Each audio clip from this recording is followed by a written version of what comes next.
Saludos. Hoy quiero hablar un poquito de los templarios, también conocidos como los caballeros del Templo de Salomón y los caballeros pobres de Jesucristo.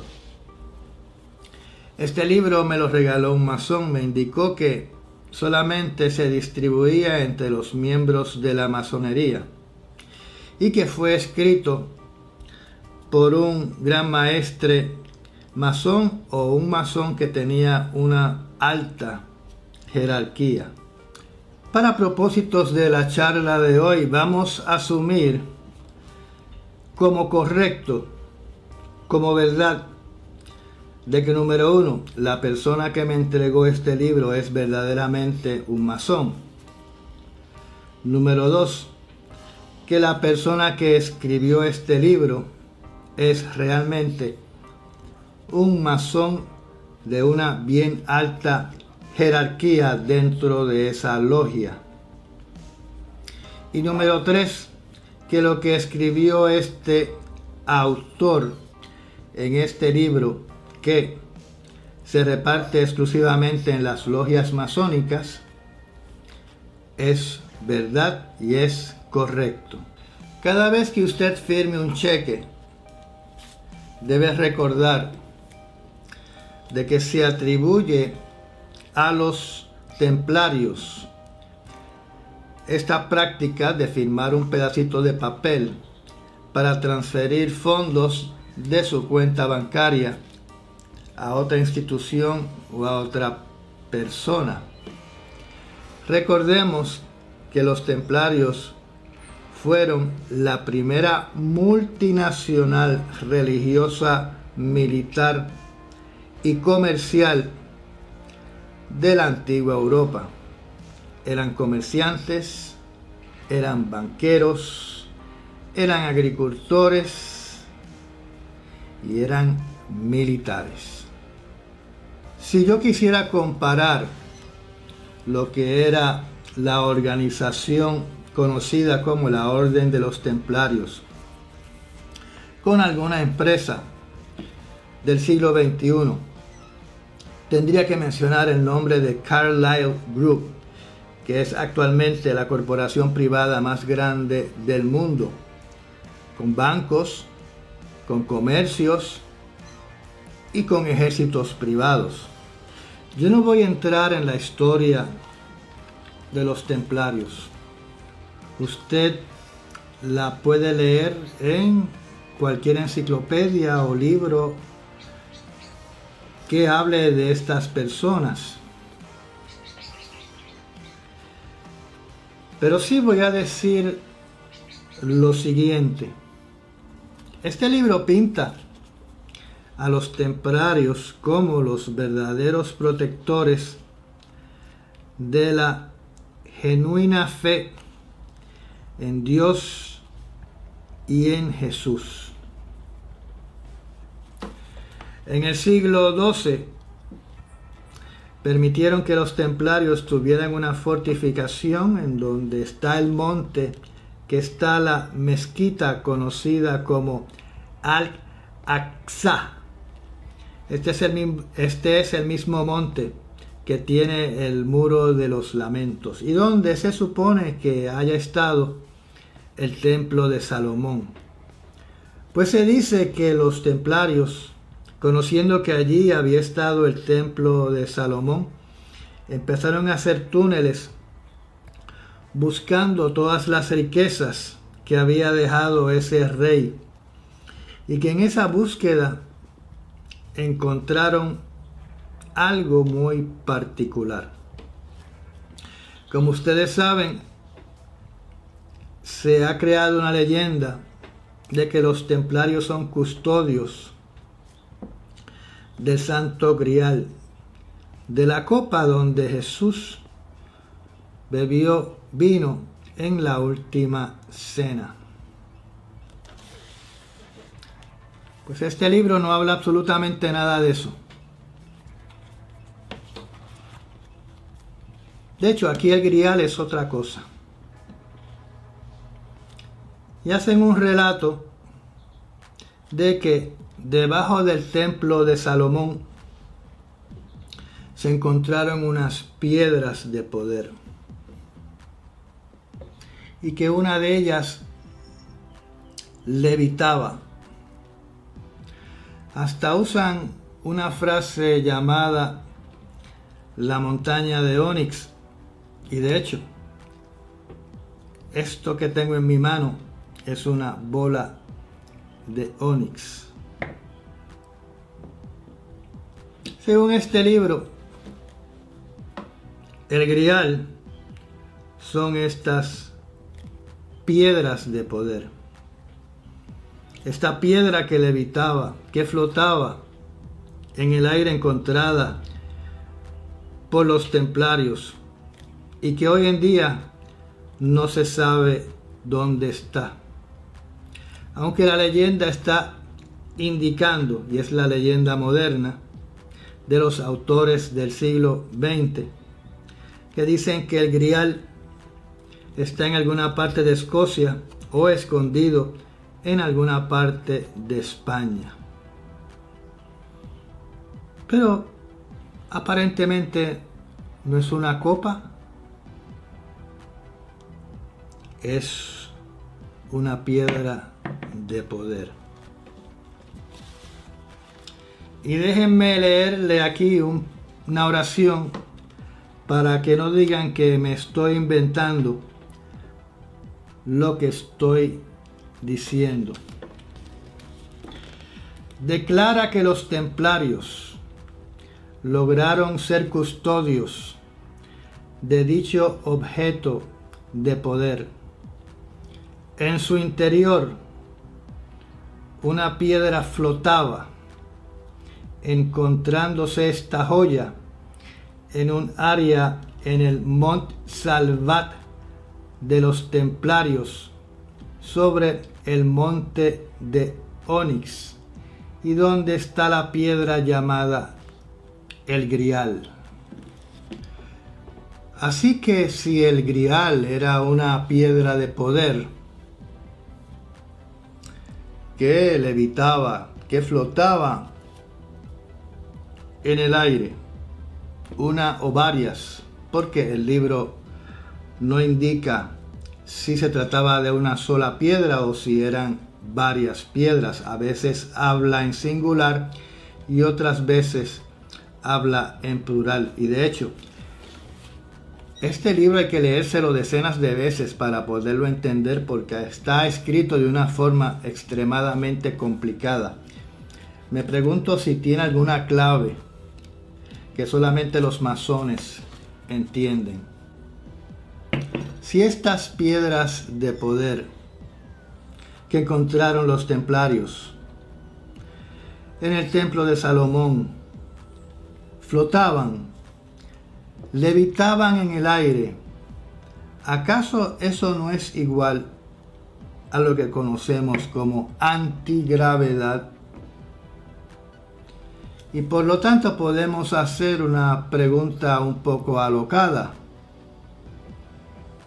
Debajo del templo de Salomón estaría sepultado una nave espacial. Medítenlo. Es curioso que en este libro la palabra masón aparece en la página que habla del juramento templario.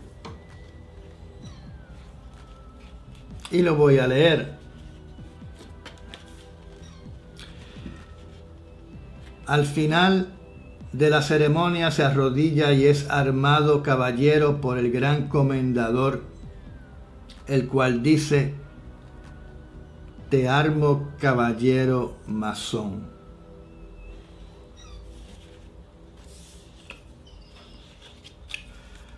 Curioso, ¿verdad?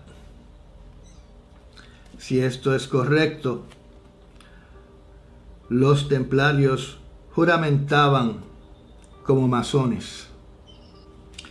Este libro también contiene un párrafo dedicado a qué es lo que le pasaría a un templario si trata de salirse de la orden.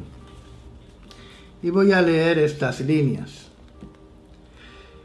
y que si lo violare, que le ascierren el cráneo en dos partes con una áspera sierra, sea quemado por los abrasadores rayos del sol, y el cráneo inmolado en honor de San Juan de Jerusalén, quien fue el primer fiel soldado y mártir de nuestro Señor Jesucristo.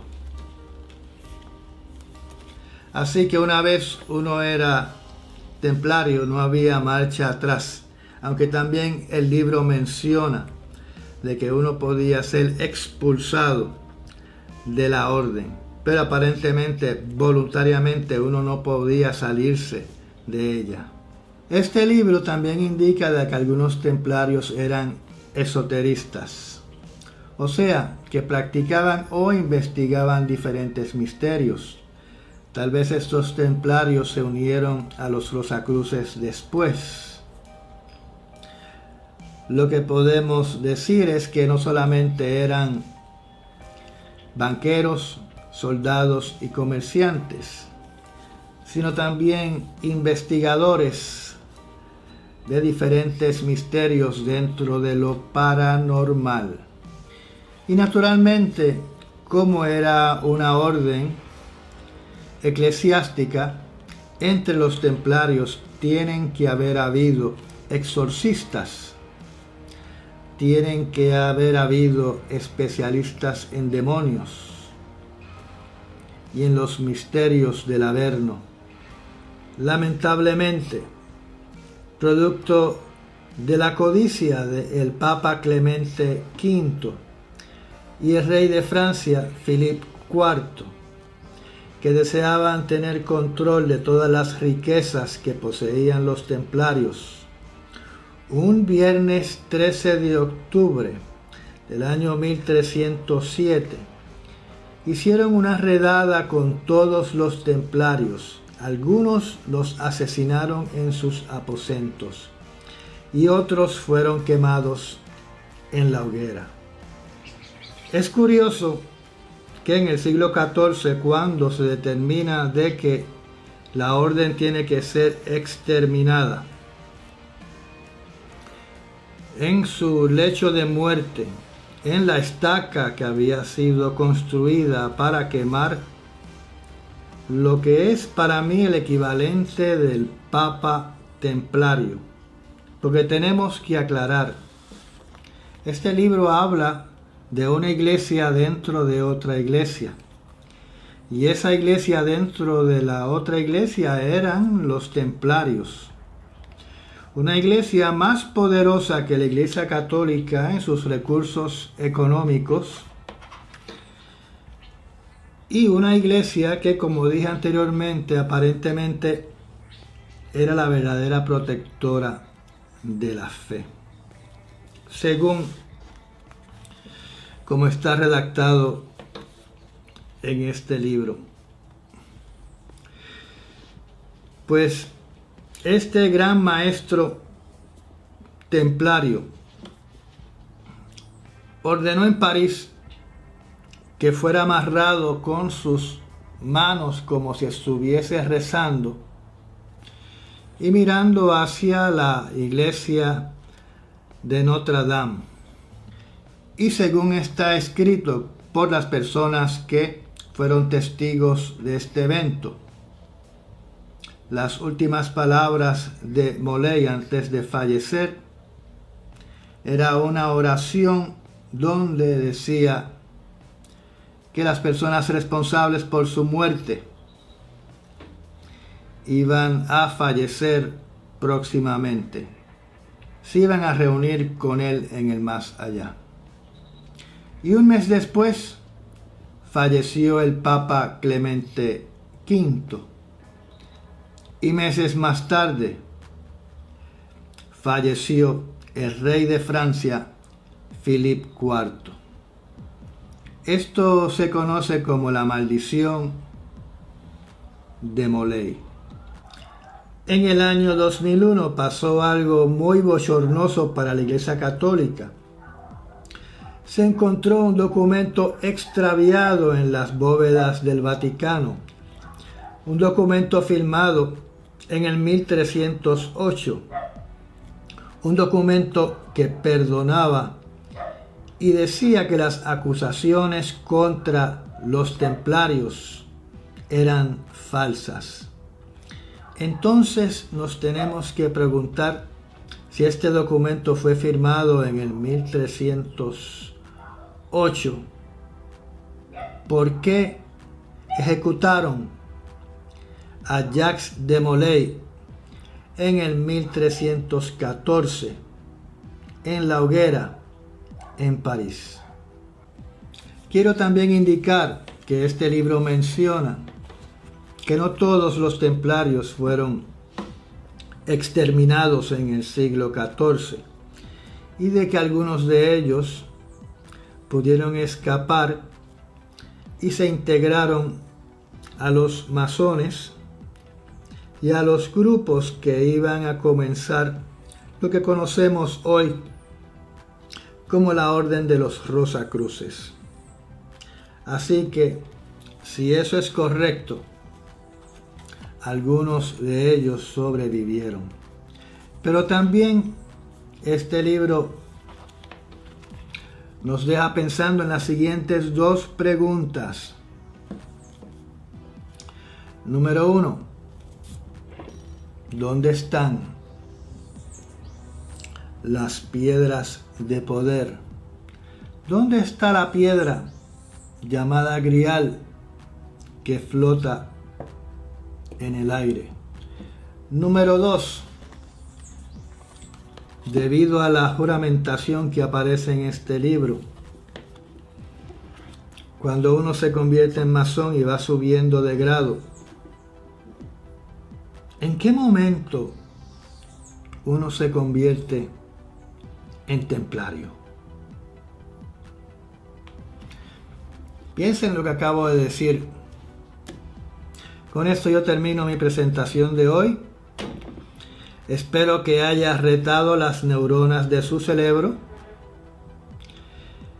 Y nos vemos en el próximo programa.